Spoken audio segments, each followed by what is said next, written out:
I thought that to come back and compete the way we did today against, I know their record is 1-11, but we felt like going in they had a talented team that had played a really tough schedule, and we knew it was going to be hard. They were going to stay after it. They were athletic. They were fast. They were going to try to make it ugly by making us turn it over. We knew we were going to turn it over some, but I thought our guys did a great job and showed a lot of growth with the way we responded when we had control of the game, had some turnovers that cut it and tied it, and they never got the lead. And we fought back and ended up making 7 of our last 8 shots and some free throws and got the stops we needed and ended up going from a tie game to, what, an 18, 16-point win. I think shows a lot of character. Yeah, well, as Coach Davis said, they're a team that's very athletic. They like to muck the game up. They press a lot, and they have a lot of players who are streaky who can get going.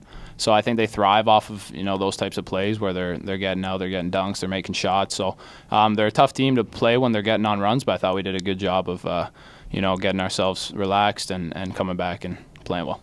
Yeah, I felt like those guys were playing well. They didn't seem to be getting tired. And we had, with the way the free throws were going, basically every other time down the floor there was a break anyway, plus the media timeouts. I felt like we could go a little bit longer and had 3 timeouts, and I felt like they were doing a good job of not turning it over. They were doing a good job of getting stops. And I felt like we needed to get control of the game, and that was the group that was playing the best at the time.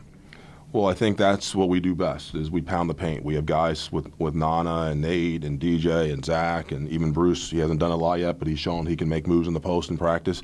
We have guys we can throw it to. We also have a lot of guys that can put the ball on the floor and get in the lane. We shoot the ball much better when it goes inside and comes out. And so a big emphasis really with the last day was that we wanted to make sure we pounded it in there. We wanted to throw it in. We wanted to make sure we weren't just settling for jumpers, that we were looking to drive the ball. I thought really in the first half we did a great job and got the lead because we did that pretty well. I thought in the second half with their pressure we got a little rushed at times and didn't allow ourselves a chance to get good opportunities, and that's how they got back in the game. But saying that, there were a bunch of layups and some free throws I thought we got that if they'd gone in, we'd have been in better shape. Yeah, I mean, I don't know what to say. I guess they just weren't dropping.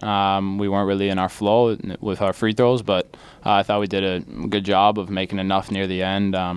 We shoot a lot of free throws and we work on them. It's just we got to focus in the games and make them. One of the hardest things when you're playing a team like that is you get tired, is the game is going up and down. All of a sudden you got to calm yourself down, and that's not normal. That's hard to simulate, and so it takes a little while to get used to it. Yeah, definitely. I mean, I think we have guys who are capable of making a lot of plays, and Zach had a couple good steals, he had a couple dunks, got us fired up, and once we started getting stops, we just started rolling. So that's what happened.